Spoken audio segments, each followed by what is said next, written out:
nombre es Liliana Quintero y me gustaría comenzar hablando acerca de Marisol de la Cadena, quien es la autora del libro. Ella nació en Perú y allí mismo realizó sus estudios de antropología en la Universidad Católica para luego hacer posgrados y doctorados con relación a la materia. En su primer libro, Mestizos e Indígenas, trata la manera en cómo la forma racial de América Latina articula jerarquías raciales sobre las nociones tanto culturales como biológicas.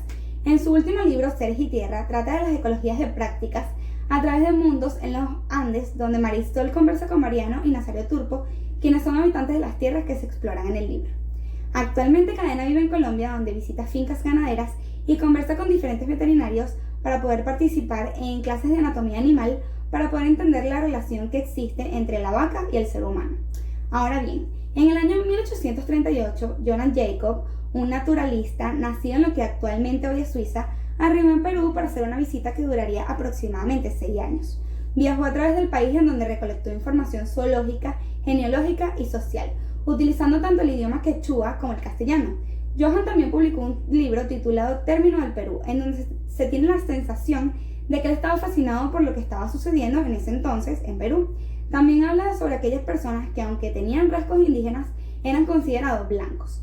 Johann demuestra la habilidad para recoger la sensibilidad jerárquicas que estaban a base de las definiciones e identidades en ese entonces en el Perú. Según el científico, demasiados peruanos se autoidentificaban como blancos, y desde su punto de vista, las visitas características fenotípicas indígenas de muchos peruanos los denunciaban como mestizos, a quienes este autor identificaba como las mezclas raciales entre indios y españoles. En el siglo XIX, este tipo de discrepancias eran cotidianas entre los encuentros entre peruanos, los viajeros europeos y los norteamericanos, y no eran simples diferencias de opinión sin importancia, sino que eran sustentadas por las nacientes pero altamente influyentes ciencias raciales. Las interpretaciones norteatlánticas determinaron las imágenes con las cuales se representaban las ciudades, las regiones y las naciones latinoamericanas. Un ejemplo claro de esto fue cuando en 1912 se realizó una encuesta y donde un economista estadounidense se encargó de entrenar a los entrevistadores para que aprendieran a mirar el color de piel, identificaran a los encuestados según él. Este señor consideraba que dicho entrenamiento era necesario ya que los mestizos trataban por todos los medios ser incluidos como blancos y los muchos indios ser incluidos como mestizos. Luego de esto, la autora tuvo la experiencia de poder tratar con una persona que ella sabía que era una mestiza, pero ella le dijo que no lo era, sino que era una india norteamericana y que si ella era una india peruana. Ella le pudo explicar un poco acerca de cómo se relacionaban estas definiciones, pero él no pudo entender. Al emerger de esta complejidad de formación discursiva, una complicidad de significado puede ser expresada con la misma palabra y el mismo tiempo, y en ella el segundo diálogo, la negociación de poder que se enmarcan eran interminables, pues era imposible. La historia de estos dos primeros caballeros, el economista y el viajero, demuestran cómo ellos querían tener la autoridad de aclarar los malos entendidos, por lo que Cadena decide recurrir al dialoguismo como estrategia epistemológica para explorar los múltiples significados inscritos en la genealogía de la etiqueta e identidad mestizos y sus correspondientes ideologías políticas y del mestizaje. La idea fundamental de que los mestizos no puedan ser contenidos en la noción de híbridos empíricos, es decir, no solo son el resultado de mezclas biológicas o culturales de dos entidades previamente separadas.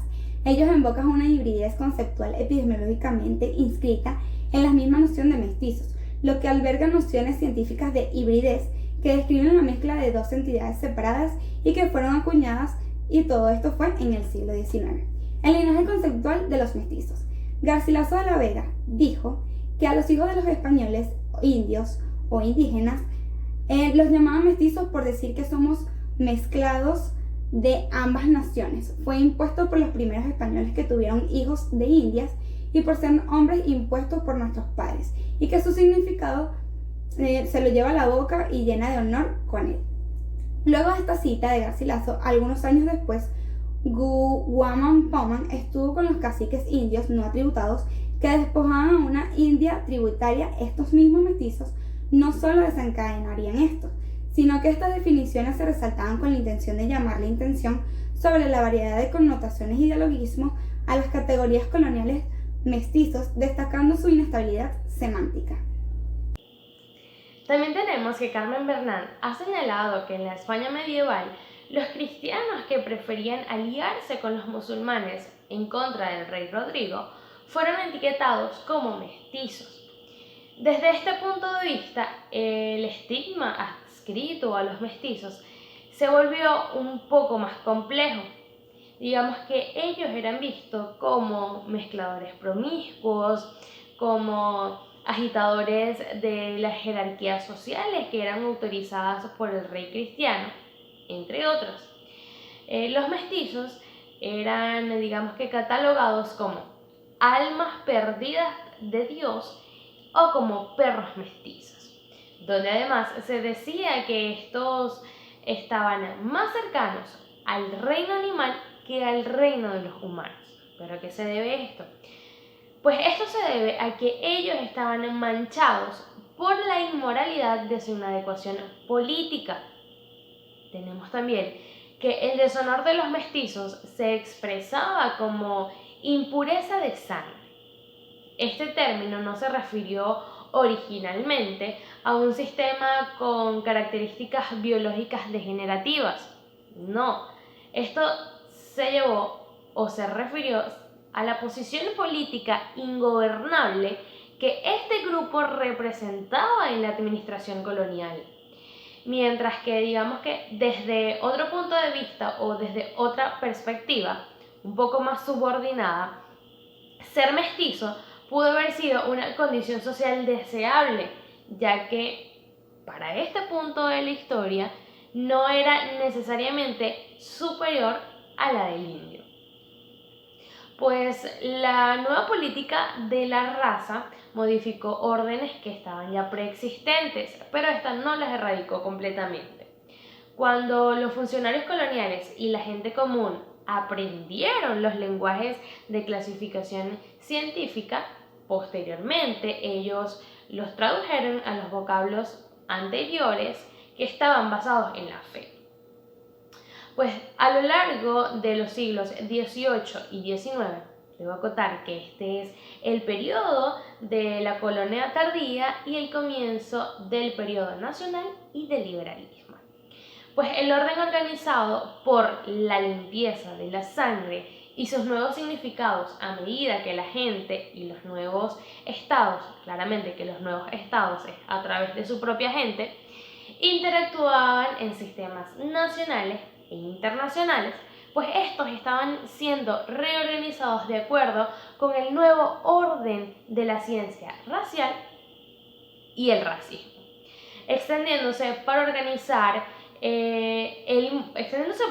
el mundo. Este orden incluyó lo que actualmente conocemos como biología, cultura, lenguaje, geografía, nacionalidad, entre otros, así como el continuo esfuerzo para separar estos elementos y así purificar lo que se le llamaba como raza. La hibridez epistemológica se materializó cotidianamente de la vida de las calles a la privacidad de los hogares y a las políticas estatales. Otro punto que tocamos en el texto y que les voy a hablar a continuación es el mestizaje y la educación. Pues la ciencia racial fue instrumental para que los estados modernos pudieran controlar masas de seres humanos que, digamos, estaban jerárquicamente organizadas, tanto en Europa como en el resto del mundo. Michael Foucault conceptualizó esta posibilidad administrativa como biopoder. Pues en el mundo entero, la idea de que la educación podía mejorar a la gente, pues influyó en los proyectos para optimizar la vida de las poblaciones y claramente de las nuevas naciones. El analfabetismo era una carga, digamos que demasiado pesada para una nación a la que podemos llamar como saludable. Entonces, su erradicación era totalmente necesaria. Entonces, como los indios supuestamente constituían la mayor parte o la mayoría de la población iletrada o analfabeta, se convirtieron en el blanco principal o en el objetivo principal de la educación. A raíz de todo esto, En 1950, en Perú, el Ministerio de Educación publicó un libro para alfabetizar adultos que se llama Pedro. Digamos que el personaje principal, que claramente es Pedro, como ya se los mencioné, tanto él como su esposa se pueden identificar como indios por la ropa que utilizan y porque viven en el campo. Pues acá les recuerdo que los urbanos eran catalogados como mestizos y los campesinos eran indios. Debo acotarles también que ellos dentro de la historia tienen 2 hijos. Bueno, en las páginas siguientes se explica la condición de pobreza y atraso que ellos tenían, claramente haciendo énfasis en que era por falta de educación. A medida que avanza la historia, avanza el libro, Pedro se educa, aprende y digamos que mejora su situación. Los indios tenían un pacto con el Estado. Los indios hacían las escuelas y el Estado les aportaba la educación. Pues el final presenta el resultado del biopoder culturalista del Estado, lo que les mencioné anteriormente. Gracias a la educación y a la tecnología agropecuaria, los hijos de Pedro y su esposa no son como sus padres, ya que ellos experimentan cambios culturales y esto sin duda expresa en ellos transformaciones corporales. Los hijos se llaman Pancho y Julia. Ellos se convierten en mestizos. Esta es la identidad esperada para los indios renovados, es decir, aquellos indios que deciden educarse y aprender dejan de ser llamados indios para comenzar a ser mestizos. Bueno, por acá continuamos con lo que nos menciona en el artículo nuestra autora Marisol de la Cadena. Aquí un poco se adentra la influencia del libro Pablo, que llegó a compartir a varios la noción de hacer verdaderos hombres a los indios, así como lo mencionó César Augusto Sandino en una entrevista, y a él se le une Luis Eduardo Valcárcel, como lo menciona la autora, probablemente el indigenista peruano más conocido, que compartía la noción de Sandino. Creía que la educación transformaría a indios miserables, los convertiría en hombres de bien, cito textualmente, en hombres libres con la vista alta, la cabeza erguida, las manos prontas al apretón amistoso de igual a igual. Sin embargo, Sandino no se oponía al mestizaje y Valcárcel sí. A través de esto se produjeron diferentes diálogos que llegó a lo político en afirmar o reprobar el potencial que tenía el mestizaje para la construcción de una nación, controversias que llevó a los libros Luis Eduardo Valcárcel en un libro antimestizo, y bueno, en él aparecieron también los comentarios de Luis Alberto Sánchez, un escritor y político, como defensor del mestizaje. Bueno, Luis Eduardo Valcárcel en una de sus frases polémicas habla sobre que la mezcla de 2 culturas por medio de la sangre solo deforma o causa la ruptura de esas culturas, haciéndolo totalmente distinto, y si eres distinto te desplazaban de la sociedad. Mientras que Luis Alberto Sánchez cita la frase polémica de Valcárcel: el mestizaje de las culturas no produce sino deformidades. Reflexiona y menciona que el mejor fruto del ser humano o de procrear al ser humano es el ser mestizo. Provenir de 2 culturas no estaba mal, más bien las enriquece, más bien ser distinto tampoco está mal, y eso era lo que él opinaba.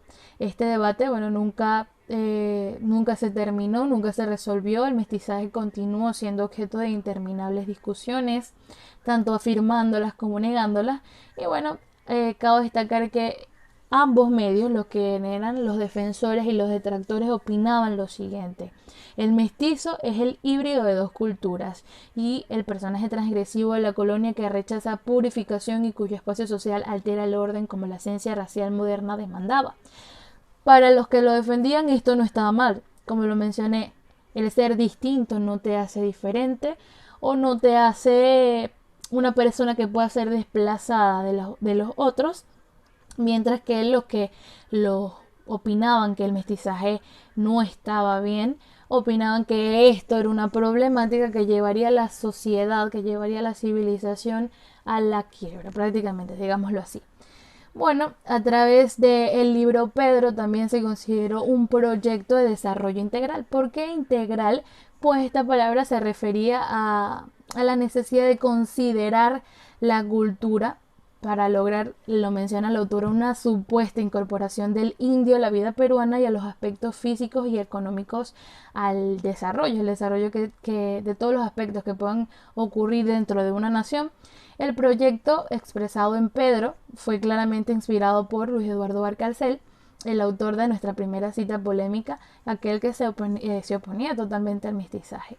Bueno, para llegar a un poco más allá, en el año 1945 fue un tiempo importante, pues marcó tanto el fin de la Segunda Guerra Mundial, tanto como los estados de Perú y Bolivia firmaron un acuerdo oficial dirigido a coordinar esfuerzos para mejorar la educación indígena. Y el primero que estaba ahí, el que era el representante peruano, claramente fue Luis Eduardo Valcárcel, nombrado recientemente ministro de Educación.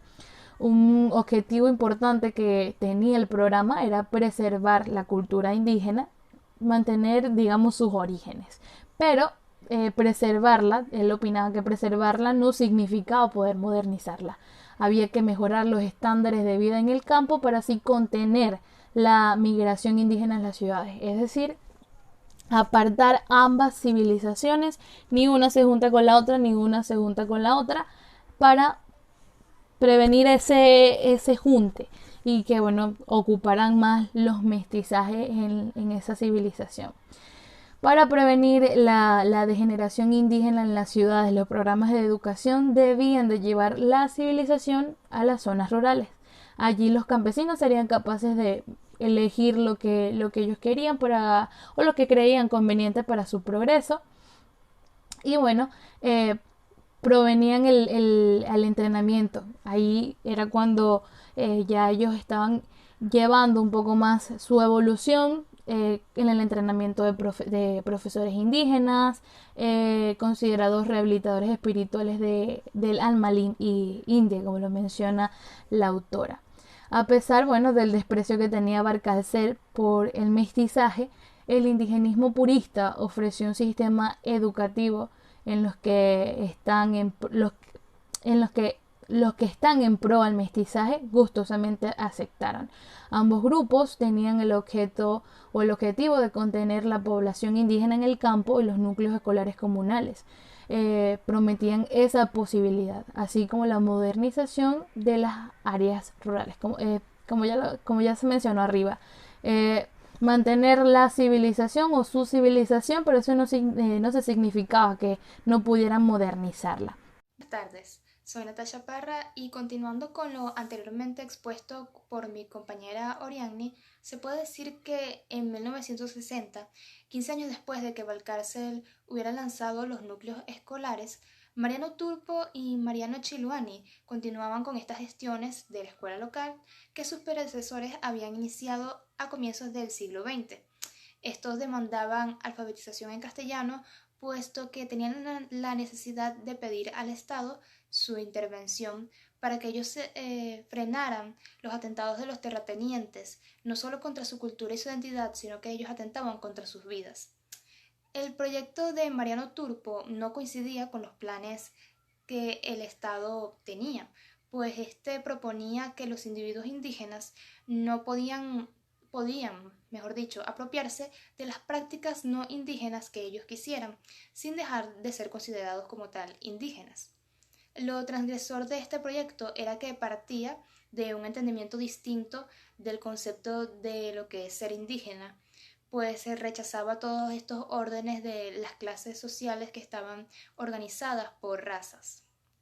En un trabajo anterior, la autora explicó que hubo un proyecto similar hace mucho tiempo, que fue propuesto por unos individuos a los que ella llamó indígenas mestizos, ya que estos ignoraban la pureza de la raza y por lo tanto la idea del mestizaje. Para ellos no existía tal cosa. Esta estrategia que mezclaba los órdenes y ignoraba totalmente todo lo que significa el mestizaje y la pureza de las razas fue usada por los indígenas desde el principio de la era de la colonización, pues estos se vieron en una sociedad que los rechazaba y tenían que hacerse su lugar. Y para estos pueblos, apropiarse de la alfabetización y de otras tecnologías como podían ser usar una computadora, tener automóviles y saber conducirlos, esto debilitaban el concepto colonial de lo que era ser indio y posibilitaba que ellos pudieran ser considerados ciudadanos, partes del mundo moderno. En conclusión, la autora en el texto trata de entender lo que significa la hibridez, investiga la fe y la razón que ha moldeado a lo largo de tantas generaciones lo que hoy tenemos como raza, las concepciones que tenemos sobre la raza. Al entender que este concepto de hibridez no se trata solamente de que la raza y el racismo van simplemente más allá de las opiniones individuales, sino que esto, tanto la raza como el racismo, son parte de las instituciones, de las naciones enteras y incluso los regímenes democráticos. Para entender esta estructura ya establecida, es necesario ir a los comienzos del colonialismo, cuando los europeos se autoproclamaron como la raza superior y también se autoasignaron el poder y el control sobre las tierras del continente. Estos factores como la evangelización y la Inquisición, y más adelante, pese a que no se tomaba tanto en cuenta la religión, sino la ciencia, la llamada medicina racial, afianzaron que ciertas razas eran superiores a otras, al punto que hoy en día esto persiste en nuestras sociedades latinoamericanas. Sin embargo, existen ciertos esfuerzos, como el de Mariano Turpo, que desafían este orden opresor establecido. Por ejemplo, a los diferentes líderes sociales indígenas son personas que tienen conocimientos de su cultura, pero que también pueden ser doctores, abogados o artistas, porque estos intelectuales destruyen la idea de que la educación se deshace de la indigenidad, que no se puede ser educado, ser culto y al mismo tiempo ser indígena. Muchas gracias.